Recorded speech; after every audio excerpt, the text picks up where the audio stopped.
Hey guys, today we're stepping into the kind of jungle that doesn't just swallow paths, it erases time.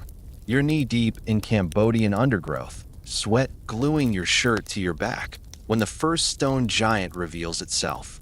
A temple tower, half strangled by fig roots, tilts like a drunk god.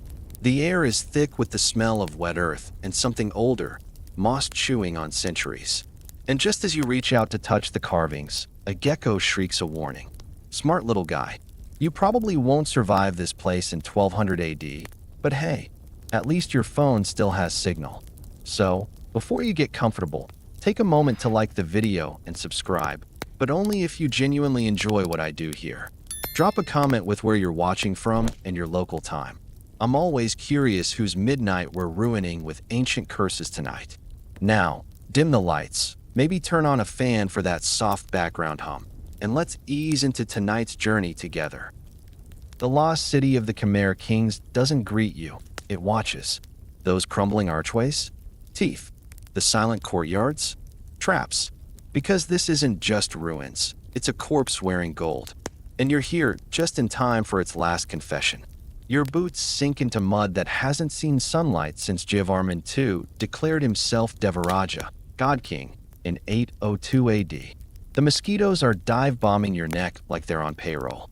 But forget the Hollywood version of jungles. This isn't some chirpy Disney vine swing. The canopy here murders light. The trees grow around the stones, not over them, like they're afraid to disturb something.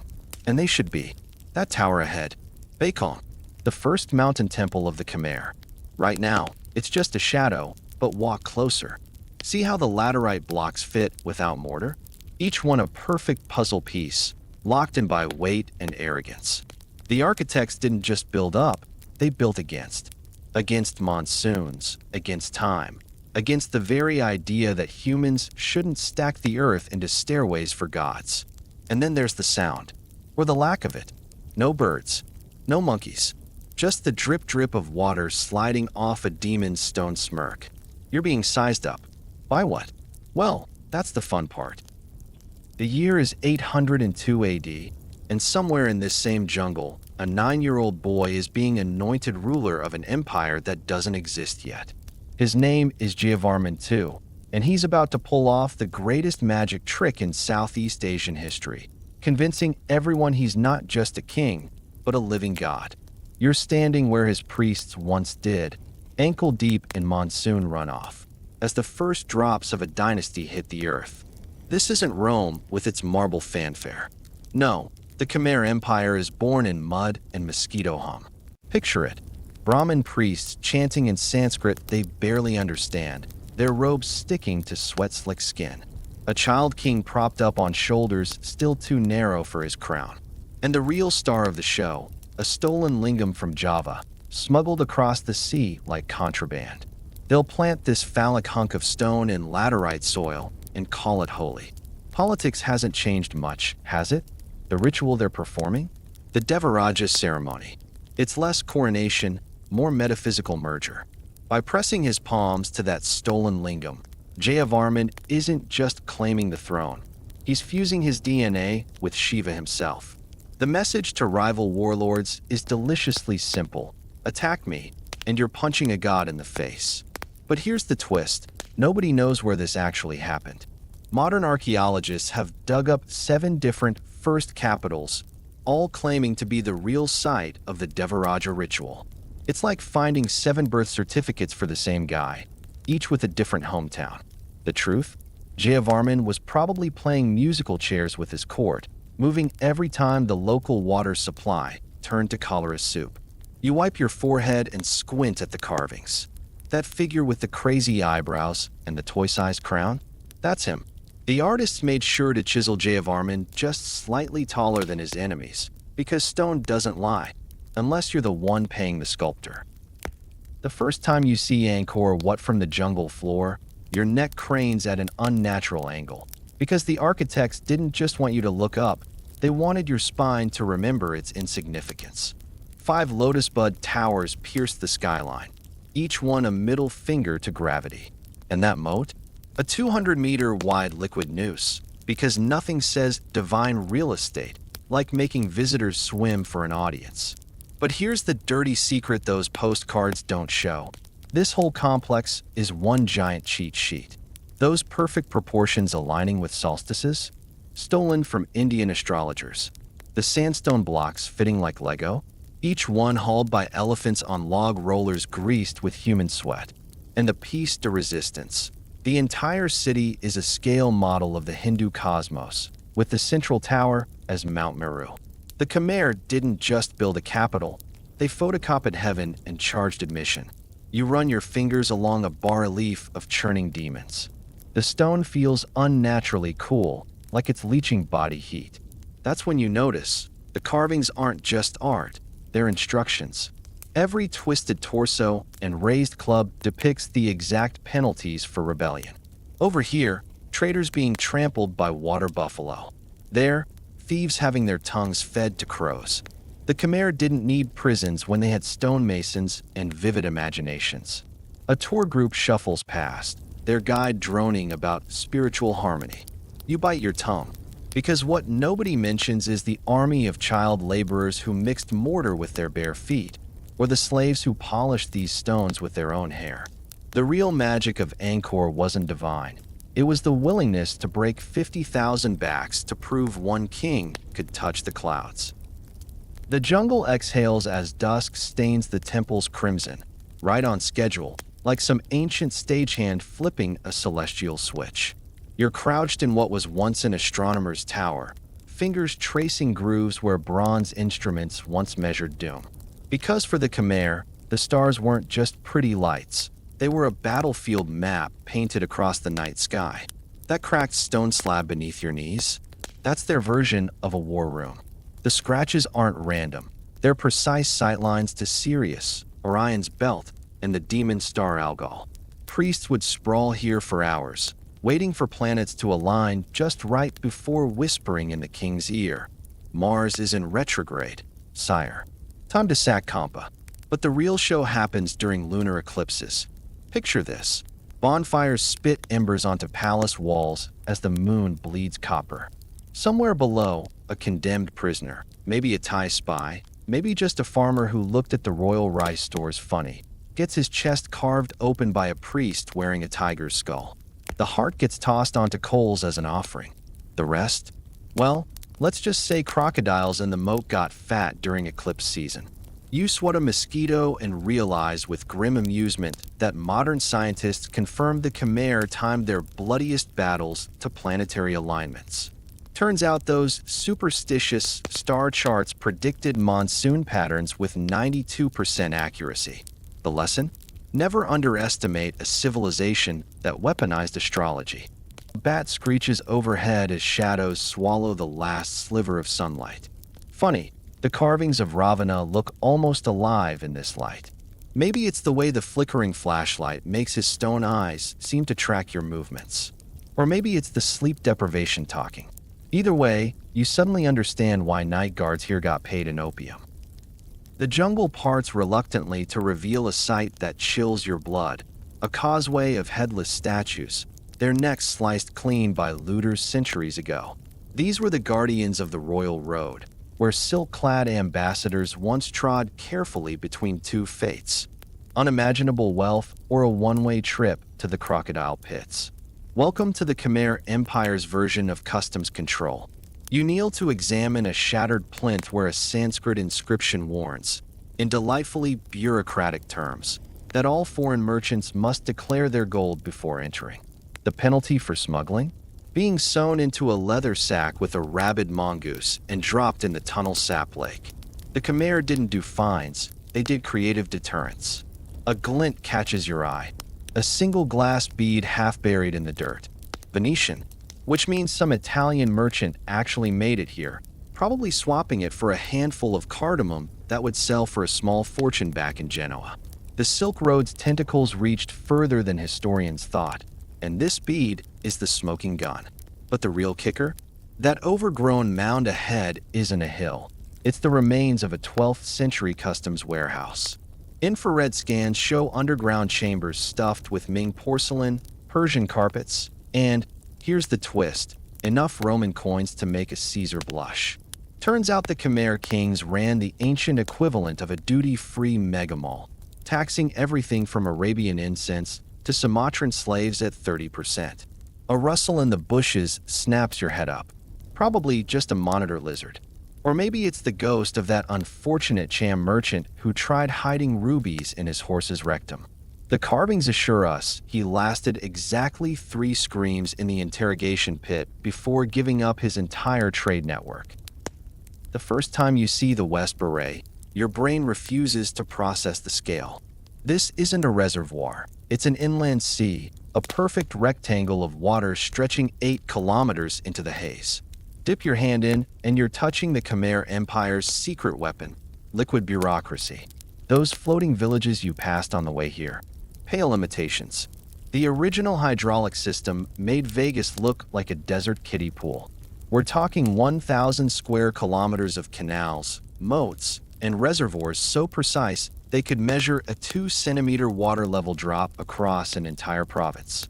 The engineers didn't just tame monsoon floods, they weaponized them, turning Cambodia into a rice-producing machine that fed 1 million urbanites when London was a malaria-ridden swamp town. You crouch by a sluice gate that hasn't moved in 700 years. The wood is petrified now, but the genius remains. This humble mechanism could redirect an entire river's flow with just 3 laborers turning a capstan. The real kicker? Archaeologists found identical gates at Koh Ker, 100 kilometers away. Standardized parts in the 10th century. Take that, Henry Ford. A frog plops into the water, breaking your reflection into 1,000 ripples. That's when you notice the carvings underwater. Not decorative, but directional markers for maintenance crews. This was no haphazard network. It was a living, monitored system with inspectors paddling between districts, clay tablets in hand, ready to find any village chief whose canal silted up. The bitter irony? This same water that built Angkor destroyed it. Tree ring studies show the system worked too well. Deforestation from all that construction altered rainfall patterns. The Khmer literally engineered their own drought. There's a lesson here about hubris, but the mosquitoes are getting aggressive, so let's move on. The torchlight gutters as you enter the gallery of the 1,000 dancing girls. Except they aren't dancing anymore. The Apsara carvings coil across every surface, their hips frozen mid-sway, fingers bent in madras so precise they could still conduct the music of the spheres. Lean closer. Notice how each nymph's smile differs? That's not artistic flair, it's a coded language. The curve of a lip indicates which celestial orchestra she conducts. The tilt of an eyebrow marks her position in the royal harem hierarchy. Your shadow dances across their faces, and for a hallucinatory moment, the stone seems to breathe. That's when you spot her, one Apsara facing backward while all others gaze forward. The guides claim she's the artist's secret love, but the truth is darker. Sanskrit fragments describe this as the Sin Eater's pose, a celestial scapegoat who absorbed the king's bad karma through her stone spine. A bat squeaks overhead, and suddenly you're hyper-aware of the acoustics. This corridor was designed as a giant stone flute. Chant at the entrance, and the vibrations make certain Apsaras sing via hidden resonating chambers. Modern musicians spent years reverse engineering the scale, only to realize it matches the exact frequency that induces trance states in Buddhist monks. But here's what the brochures won't tell you. Some of these carvings are wrong. That one over there, her left hand has 6 fingers. This group here, their ankles bear slave manacles under the carved silk. These aren't mistakes. They're the stonemasons' quiet rebellion, embedding their reality into the king's fantasy. Your torch flickers out. In the sudden dark, the wall under your fingertips feels suspiciously like moving fabric. Probably just the monsoon humidity warping ancient sandstone. Probably. The ground trembles, not from earthquakes, but from memory. You're standing in what was once the Empire's mustering yard, where war elephants were fitted with armor forged from melted-down temple bells. Each bronze plate bore not just protective charms, but the screams of the monks who'd watched their sacred metal become instruments of slaughter. That reddish stain in the soil isn't iron oxide. Archaeologists found hemoglobin traces here so concentrated they had to recalibrate their equipment. This is where the Khmer Empire's Real pillars stood. Not stone towers, but war beasts weighing 5 tons each, their tusks tipped with poisoned iron spikes. The training manuals survived. They starved the elephants for 3 days before battle, then released them toward enemy lines with burning pitch tied to their tails. You kneel to examine a peculiar groove in the laterite. This held the chains for their secret weapon, the Khmer, bull elephants bred specifically to crush siege engines. Records describe them dragging entire wooden forts into moats, their handlers safe in howdahs lined with porcelain shards to deflect arrows. The Cham called them walking volcanoes, and for good reason. One account describes a single Khmer trampling 400 men into a paste resembling overripe mango. But the true horror lies in the details. Those beautiful floral motifs on the elephant armor? Each petal is a hinged blade that extends when the animal charges. The howdah's bamboo floors? Designed to drop caltrops behind them like some grotesque breadcrumb trail. Even the elephant's ear flaps were weaponized, studded with hooks to disembowel enemy horses. A sudden trumpeting echoes from the modern sanctuary miles away. The descendants of those war beasts still remember, it seems. Or maybe you're just hearing the ghosts of Mahouts whispering the old commands. Yut, Chuck, as the earth itself holds its breath. The first crack in paradise wasn't an invasion, it was a whisper. You're standing knee-deep in the dry moat of Ta Prohm, fingers tracing a stone inscription that reads like a grocery list. 2,635 kilograms of jasmine rice, 500 silk tunics, 50 pounds of beeswax. The mundane receipts of apocalypse. This temple was the empire's beating heart, not spiritually, but economically. Its 12,640 full-time staff consumed 38,000 tons of rice annually. The accountants, yes, they had bean counters and stone offices, kept track of every sesame seed. Then, around 1300 AD, the records start showing panic. Failed rice crop, 3rd year. Reservoir levels below auspicious marks. The numbers shrink like puddles in drought. The last entry? A single line. The white ants come. You kick at what looks like dirt until a carved lotus emerges, 3 meters below where it should be. This is the real story the guides don't tell. Angkor didn't just decline. It ate itself alive. Tree rings prove the Khmer deforested an area the size of modern Los Angeles for their construction projects. The elaborate hydraulics that fed millions? They silted up as denuded hillsides eroded.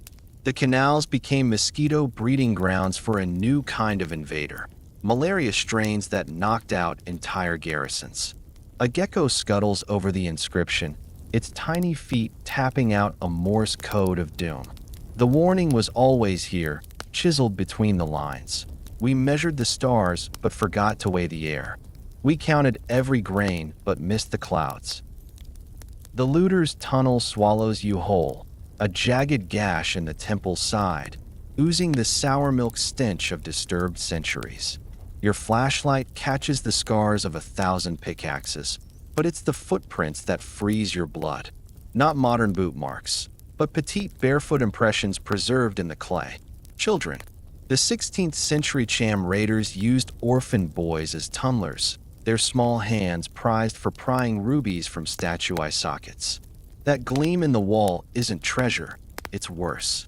A French colonial beer bottle from 1923, wedged where some archaeologist turned grave robber celebrated his theft. The label's still legible. Angkor beer, brewed with sacred waters.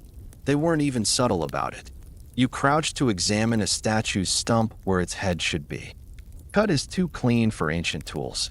This was the work of 19th century collectors who used diamond wire saws, often leaving inscriptions like removed for scholarly study, 1897 in their wake. The joke? Half these pieces ended up as garden ornaments in Marseille's villas. But the real horror show is in the corner. A pile of stone eyeballs, discarded because their rubies had already been gouged out. Each one stares accusingly, their hollowed sockets following you like a gallery of ghosts. The Khmer believed statues housed actual deities. To them, this wasn't theft, but deicide. A sudden draft makes your flame tremble. That's when you see the modern cigarette butts. The plunder never stopped, it just got more discreet. The strangler figs have a sense of humor. You're watching one slowly split a library wall apart, its roots slithering through cracks like green fingers prying open a treasure chest. This is nature's revenge, and it's working in slow motion. Those vines aren't just growing on the ruins, they're rewriting them. A sandstone slab crashes somewhere in the distance, the jungle's version of a chess move. Scientists call it vegetative tectonics. But let's be honest, the trees are eating, and they're not polite diners. That spiral staircase over there, now a vertical garden, the royal bathhouse, more of a root cellar these days. You press your palm against a wall where 5 species of moss battle for dominance in neon greens and sulfur yellows. This is the real Khmer Rouge, not the 20th century killers, but the original red-stemmed ficus virens that strangled entire cities in arboreal coups. The irony? These invaders might be the ruins' best hope. Core samples prove the roots actually stabilize structures against earthquakes, their mesh acting like nature's rebar. A seed pod explodes at your feet, scattering tiny helicopters. The jungle's own demolition crew, planting the next generation of wrecking balls. Somewhere above, a hornbill laughs. It knows what you're just realizing. These temples weren't abandoned. They were evicted. The first European to discover Angkor was a French missionary in 1860. But let's be honest, the man was blind drunk on colonial arrogance and bad brandy. You're staring at his legacy now, a crudely chiseled H. Muhat 1863, defacing a 9th century lintel, like some toddler's graffiti on the Mona Lisa. That cracked leather journal in the Paris archives tells the real story. Muhat didn't find a lost city. He found a thriving Buddhist monastery where monks had kept precise records of Angkor's history for centuries. His discovery was pure theater, staged to justify French looters calling themselves archaeologists. The sick punchline? They used dynamite to excavate, blasting apart collapsed galleries rather than clearing them properly. You run your fingers over a statue's torso where someone practiced their Latin declensions with a chisel. Amo, amas, amat, the ultimate colonial flex. But the jungle got the last laugh. That mahogany box in the corner? Filled with 19th century dental tools from an explorer who died screaming of tetanus after licking his trowel. A gecko scuttles over Muhat's vandalism, its tail flicking contempt. Somewhere, a monk's ghost is smiling. The LiDAR scans reveal what your eyes can't see, a phantom city beneath your feet. Those innocuous-looking mounds. Suburban sprawl from 1150 AD. That natural depression? A reclaimed quarry that supplied 200,000 tons of sandstone. The lasers strip away 8 centuries of jungle in digital seconds, exposing Angkor's dirty secret. This wasn't just a ceremonial complex. It was the Walmart of medieval Southeast Asia. You're standing on what used to be Main Street, a laterite-paved boulevard lined with ironwood shophouses. Ground-penetrating radar shows the outlines of a 24-hour food court, complete with ceramic braziers still containing fish bones, a metalworker's quarter with forged pits, and something that makes archaeologists blush, a multi-story entertainment complex with unusually sturdy beds. But the real shocker is in the sediment cores. That gray layer at 2.3 meters down? Pure plastic. Well, medieval plastic. A compressed mat of oxhide wrappers, beeswax-coated takeout boxes, and discarded palm leaf disposables. The Khmer invented single-use packaging 8 centuries before Starbucks. A myna bird laughs from a nearby tree. It knows the irony. We came to study their ruins, only to find they'd perfected urban hell before we did. The selfie sticks are out in force today, their telescopic arms rising like mechanical reeds in the temple breeze. You weave through a tour group posing with peace signs before the terrace of the Leper King, their Instagram filters smoothing over the fact that this leper was probably just a king with psoriasis and really bad PR. That metallic taste in your mouth isn't ancient curses. It's the particulate matter from 50 idling tour buses. The stones themselves seem to recoil from the onslaught. Morning dew now mixes with sunscreen runoff to form a greasy patina on 12th century carvings. A Japanese vlogger shrieks as her tripod splashes into what was once a sacred pool, now repurposed as a trash bin for empty Singapore cans. But here's the delicious hypocrisy. You're just as complicit. That entry ticket in your pocket funded the very infrastructure crushing these ruins underfoot. The authentic Khmer lunch you ate, served on plastic plates made in the same industrial parks, devouring the remaining jungle. A drop of sweat rolls off your nose onto a Sanskrit inscription. For a hallucinatory second, the letters seem to rearrange into modern Khmer. Travel responsibly. Then the sun shifts, and it's just ancient stone again. The wind carries ghosts tonight. Not the wailing, sheet-draped kind, but subtler phantoms. The creak of a long-vanished ox cart, the imagined scent of jasmine garlands wilting on a forgotten altar. You sit on the steps of Pre-Roop as the last tour bus coughs its way into the twilight, leaving behind something precious, silence. This pyramid isn't just stones, it's a clock. The bricks are graded by size and density, each layer tuned to resonate at specific frequencies when struck. Archaeoacoustics prove the entire structure was designed to amplify chants during equinoxes, turning the temple into a giant throat singing to the stars. The Khmer didn't build for eternity, they built for now, for that perfect moment when human breath and cosmic timing aligned. A fruit bat swoops low over your head, its wings whispering the same question the carvings have asked for centuries. What will you make of our leftovers? The broken towers aren't ruins, they're mirrors. Our plastic strata will fossilize just as their oxhide wrappers did. Our skyscrapers will wear strangler figs as jewelry. The first star appears over the central tower. It's serious, same as when the astronomers charted their wars here. Somewhere in Phnom Penh, a child learns about Angkor in a textbook. The cycle continues. The jungle exhales as you take your final steps away from the temples, the stones settling deeper into their green blanket. Perhaps ruins aren't endpoints, but waypoints, less about what was lost and more about what keeps being found. The Khmer built their empire on water and stars, only for both to betray them.